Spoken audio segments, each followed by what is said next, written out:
సవాళ్ళు ప్రతి సవాళ్ళు. తెలంగాణ రాష్ట్రం ఇప్పుడు కాంగ్రెస్ పార్టీ బీఆర్ఎస్ పార్టీ సంబంధించిన ఒకరికొకరు సవాళ్ళు విసుకోవడం తోటి వేడెక్కిందని చెప్పుకోవచ్చు. తర్వాత సీఎం సంబంధించిన రేవంత్ రెడ్డి, మీకు దమ్ముంటే మీరు మొగోళ్ళైతే మొగనివైతే లోక్సభ ఎన్నికల్లో మీ పార్టీ గెలిపించి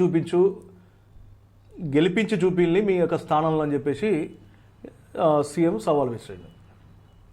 దాన్ని స్వీకరించినటువంటి మాజీ మంత్రి BRS party working president KTR, నీకు దమ్ముంటే నువ్వు సీఎం పదవికి రాజీనామా చేసిరా, నేను ఎమ్మెల్యే పదవికి రాజీనామా చేస్తా, ఇద్దరం కలిసి నీ పాత పార్లమెంట్ ఉన్నది కదా మల్కాజ్గిరి, అక్కడ పోటీ చేద్దాం, గాడ పోటీ చేసి గెలుద్దాం, మొత్తం రాష్ట్రం మొత్తం ఇబ్బంది పెట్టేందుకు, ఎన్నికల మీద మొత్తం ఎఫెక్ట్ పడేందుకు ఈ ఒక్క సీట్ మీద మనం కొట్లాడ చేద్దాం అని చెప్పేసి మళ్ళీ సవాల్ ఇచ్చాడు. సవాల్ బాగానే ఉన్నది, ప్రతి సవాల్ బాగానే ఉన్నది. అసలు మిమ్మల్ని ఒకరినేమో కాంగ్రెస్ పార్టీనేమో ప్రజలు ఎన్నుకున్నది, అధికారంలో కూర్చోబెట్టింది ప్రజల సంక్షేమం గురించి, రాష్ట్ర అభివృద్ధి కోసం ఆలోచిస్తారని. తర్వాత బీఆర్ఎస్ పార్టీకి ప్రతిపక్ష హోదా, ఈ ప్రతిపక్షాలు కూర్చోబెట్టింది ఎందుకంటే మీరు గతంలో కొన్ని ఫెయిల్యూర్ అయ్యారు కాబట్టి ఇకనైనా ప్రజల సంక్షేమం గురించి ఆలోచించి, రాష్ట్రం బాగు గురించి ఆలోచించి ఇకనైనా మా కోసం మీరు కొంత ఫైట్ చేయండి అని చెప్పేసి వాళ్ళను ప్రతిపక్ష హోదాలో కూర్చోబెట్టిల్లు. సో వీళ్ళు ఏం చేస్తున్నారంటే వీళ్ళు ఎవరికి వాళ్ళే వ్యక్తిగతంగా ఇద్దరిది సంబంధించి లొల్లి పెట్టుకుంటారు. సవాళ్ళు ప్రతి సవాళ్ళు. మీరు వ్యక్తిగతంగా మీరు తీసుకునే సవాళ్ళు ప్రతి సవాళ్ళ వల్ల ప్రజలకు కానీ రాష్ట్రానికి కానీ ఒరిగేది ఏమైనా ఉందా?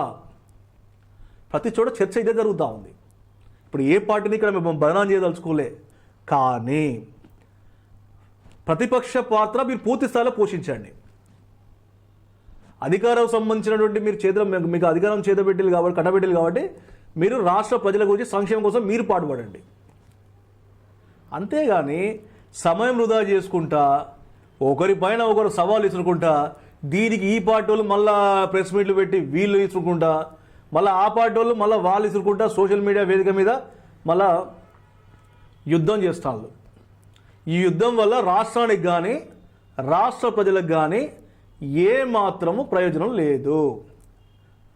తర్వాత సీఎం రేవంత్ రెడ్డి మంత్రులను తర్వాత ఎమ్మెల్యేలు అందరిని తీసుకొని బస్సులలో మేడిగడ్డ పరిశీలన పోయిండు, అది పగుళ్ళు వచ్చిందని చెప్పిండు. ఓకే, బాగుంది, అక్కడ వరకు బాగానే ఉన్నాయి.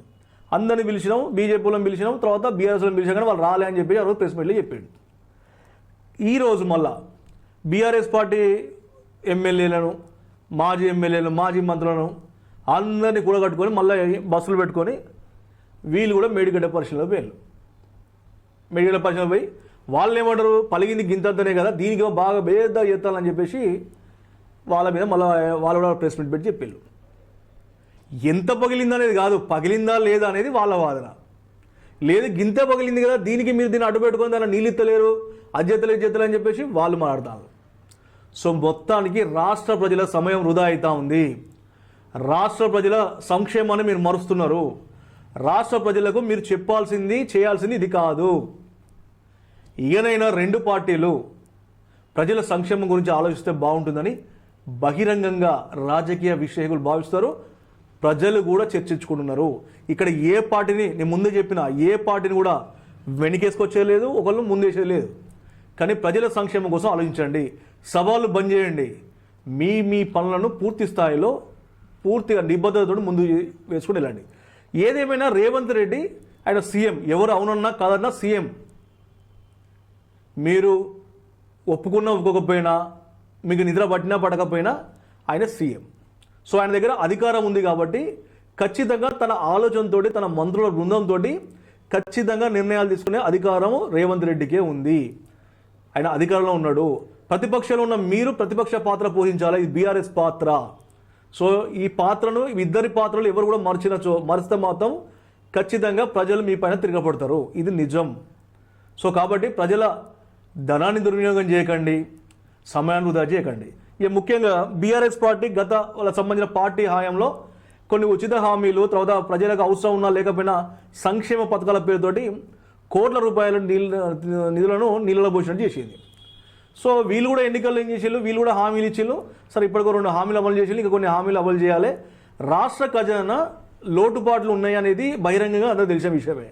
మరి ఇందులో ఎవరికి అవసరం ఉన్నాయి? ఇప్పటికైనా మీరు ఎన్నికలు వచ్చిన హామీల మీద నెరవేరుస్తున్నారు.